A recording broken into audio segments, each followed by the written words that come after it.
pelajaran-pelajaran yang harus aku ambil di sini. Selain saya mendapatkan uang, juga saya mendapatkan ilmu, dapat pelajaran dan pengalaman, dan saya bisa mendapatkan ketabahan, lebih bisa bersabar di sini. Memang awal-awalnya itu kayak keterpaksaan, awalnya pasti benci, tapi lama-kelamaan kita diberi kesadaran, akhirnya tahu apa yang kita hadapi ini pasti ada berkahnya, seperti itu. Sebelum menonton videonya, pastikan Anda sudah menekan tombol like dan subscribe. Assalamualaikum warahmatullahi wabarakatuh. Berjumpa kembali dengan saya, Zainal Satori. Sebelum video ini saya mulai, gimana kabarnya kalian semua? Semoga semua yang menonton video ini baik-baik saja, dimurahkan rezekinya, selalu berpikiran yang berpositif, dan dijauhkan dari mara bahaya oleh Allah Subhanahu wa Ta'ala. Oke, di video kali ini saya akan menceritakan rasanya bekerja di Malaysia sini.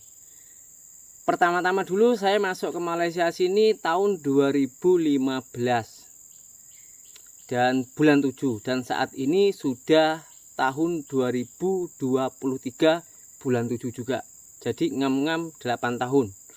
Tapi bukan saya 8 tahun itu nggak pernah pulang, geng. Oke, saya ceritakan dulu dari awal ya, geng ya. Dari awal itu saya mau masuk ke Malaysia, saya masuk ke Malaysia sini cuti yang pertama itu 6 bulan. Jadi saya kerja di Malaysia sini itu 6 bulan. Kerja di Malaysia sini itu 6 bulan. Terus mendapatkan uang, saya pulang kampung. Cuti lah kan. 40 hari masuk lagi ke sini, dalam 1 tahun pulang lagi. Setiap tahun gitu ya, kecuali waktu Covid. Karena waktu Covid itu memang nggak bisa pulang kampung, nggak diperbolehkan pulang kampung. Saya sangatlah terima kasih sekali karena kerja di Malaysia sini saya bisa mencukupi keluarga saya, geng. Sedihnya saya itu waktu mau ke Malaysia sini ya, geng, dulu itu baru kawin, geng. Baru kawin dapat 25 hari. Karena sebelum kawin itu saya sudah ngurus paspor. Lepas kawin baru 25 hari saya pergi ke Malaysia sini, dan itu pun waktu bulan puasa hampir raya lah. Hari puasa tanggal 21 ke 22 seperti itulah. Intinya 10-an hari saya hari raya di sini, hari raya Idul Fitri pun di Malaysia sini. Waduh, rasanya, geng, sakit banget. Dan karena masih pengantin baru kan, tapi saya bersyukur sekali lah saya bekerja di sini, berkat kerja di sini itu bisa mencukupi keluarga saya, bisa membantu orang tua, bisa membantu mertua, dan juga bisa membantu saudara-saudara yang membutuhkan. Alhamdulillahnya seperti itu, geng. Dan dulu itu memang saya itu benar-benar orang yang kurang mampu, bisa dikatakan kurang mampu ya. Jadi kalau hidup di Indonesia, di kampung saya sana itu cuman ngam-ngam atau cukup untuk makan saja. Jadi kalau misalnya mau buat rumah, mau beli sawah, beli tanah gitu kan, beli kebun itu wah sangatlah mustahil, geng. Di Indonesia itu berbeda dengan sini. Kalau di Indonesia itu cuman hanya kuli. Wah, jangan harap kalau kamu bisa membangun rumah, terus membeli tanah. Ada, cuman jarang sekali. Sebenarnya di sini pun juga sama sih. Di sini pun kalau kerja di sini, untuk hidup di sini itu pun juga serupa, lebih kurang. Cuman selama saya bekerja sini itu namanya keluh, kayak nangis gitu, sedih, itu pasti ada, geng. Ya kan, karena dulu waktu di kampung saya itu nggak pernah kerja seberat ini, geng. Kerja seberat ini ya cuman di Malaysia sini. Di kampung sana nggak pernah, jadi wajar kalau saya shock gitu kan. Saya kerja di Malaysia sini dapat 1 minggu itu kayak pengen pulang kampung, nggak kerasan gitu. Tapi setelah 1 bulan saya rasakan itu mungkin sudah terbiasa, jadi dan sudah mendapatkan gaji, wah ternyata kok enak kerja di Malaysia gitu kan. Dan orang-orangnya di sekeliling sini itu baik-baik. Sebelum saya mau masuk ke Malaysia itu banyak orang yang menakut-nakutin saya, geng. Katanya gini, di Malaysia sana banyak orang yang jual diri seperti perempuan gitu ya, perempuan yang jual diri seperti itu, dan togel dan lain-lain, katanya banyak. Setelah saya masuk ke sini, saya buktikan sendiri itu seperti nggak ada, geng. Ya mungkin yang dikatakan orang-orang itu di bagian tertentu mungkin ya, karena di setiap negara itu juga pasti ada hal-hal yang seperti itu. Tapi yang saya tempatin ini, wah kayak nggak ada, geng. Bener-bener nggak ada seperti itu. Malah orangnya itu muslim-muslim. Waktu sembahyang ya sembahyang, waktu jumatan ya jumatan, waktu genduri itu pun juga genduri ya, lebih kurang sama yang ada di kampung, sama saja. Meskipun di Malaysia sini dan yang saya tempati itu orangnya itu campuran, ada orang India, ada orang China dan lain-lain. Dan kesedihannya lagi yang saya rasakan di sini ya, waktu dimarahin sama bos seperti itu. Ya wajar sih, geng. Kalau bos marah itu wajar. Nggak mungkin bos marah tanpa ada alasan. Pasti ada alasannya tepat. Seperti contoh, saya kan manen sawit kerjanya kan, dan setiap bulan itu harus megang berapa lot gitu kan. Kalau saya itu seperti contoh lah, megang 9 lot gitu, 9 tempat. Jadi kalau nggak habis itu wajar dia marah, karena tuan kebun pun akan akan marah kepada bos saya gitu. Jadi harus habis. Apabila nggak habis, kecuali kalau benar-benar alasan yang tepat ya, seperti sakit atau hujan nggak bisa kerja, itu semua akan memaklumi. Tapi kalau hari-hari biasa kok sampai nggak habis, itu pasti dimarahin, dipisingin. Itu hal yang wajar. Itu pertama-tama saya pun sedih, kayak seakan-akan saya itu kayak nggak ada benarnya, apa yang saya lakukan itu selalu salah.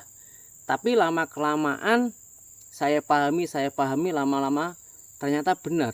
Kebisingannya bos itu sebenarnya membelajari saya lebih bermandiri dan lebih bertanggung jawab.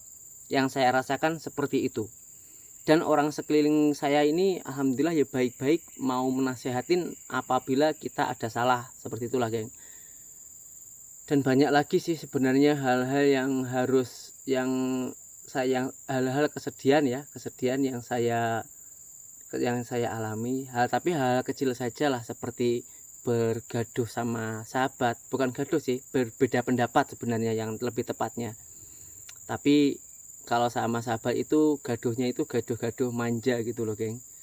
Nah mungkin sekarang berbeda pendapat, besok nggak sampai besok, mungkin nanti malam pun sudah baik lagi. Karena di sini ya semua orang entah dari suku apapun, semua itu menganggapnya seperti saudara sendiri, nggak ada yang diasing-asingkan. Apalagi kalau masalah makanan itu nggak ada yang diasing-asingkan. Ya udah makan gitu saja. Meskipun bosnya berbeda-beda, pekerjaannya pun juga berbeda-beda, tapi kita itu kayak seperti berpasangan suami istri, saling melengkapi gitu loh, geng.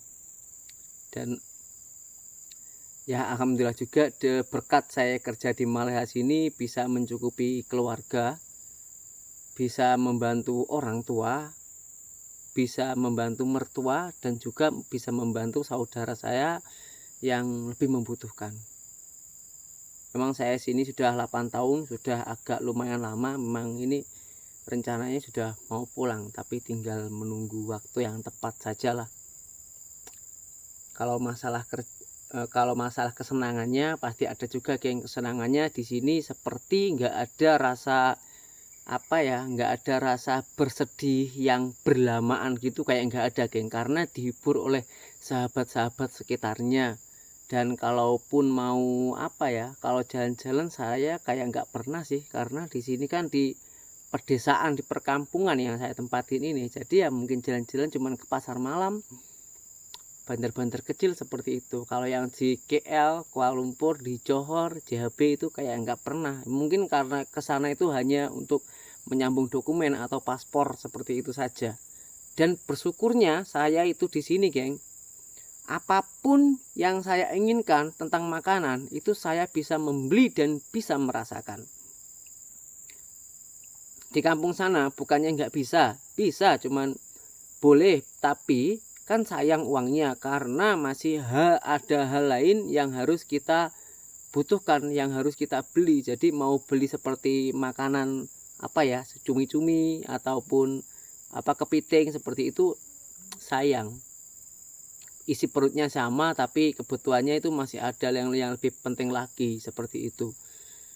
Lah buat para geng-geng, buat sahabat-sahabat semua yang mau masuk ke Malaysia sini, janji Anda itu bekerja dengan tulus, dengan tekun, pasti akan ada hasilnya. Apabila bos Anda itu bising, jangan anggap itu kebisingan atau kebencian bos kepada Anda, tapi anggaplah itu sebuah pelajaran yang harus kita rubah. Karena saya sendiri di sini, selama saya di Malaysia sini, banyak perubahan atau pengalaman dan juga ilmu yang saya dapat. Saya bisa lebih bermandiri, bisa lebih bersabar, bisa lebih bisa lebih banyak mendapatkan pengalaman tentang bagaimana cara berbicara kepada orang asing, tentang kesopanan dan berbeda pendapat, cara mengatasinya bagaimana. Itu alhamdulillah saya mendapatkan semua itu di sini. Jadi banyak pelajaran-pelajaran yang harus aku ambil di sini.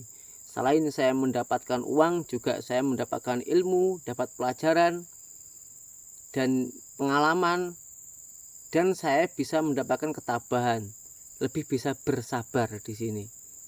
Memang awal-awalnya itu kayak keterpaksaan, awalnya pasti benci, tapi lama-kelamaan kita diberi kesadaran, akhirnya tahu apa yang kita hadapi ini pasti ada berkahnya. Seperti itu, geng. Saya Zainal Story, seorang TKI Malaysia. Salam TKI sukses. Assalamualaikum warahmatullahi wabarakatuh. Buat sahabat-sahabat semua yang mau masuk ke Malaysia ataupun yang sudah ada di Malaysia, saran saya bekerjalah yang sungguh-sungguh, tanggung jawab, yang tekun. Usaha nggak akan mengecewakan hasil. Wassalam.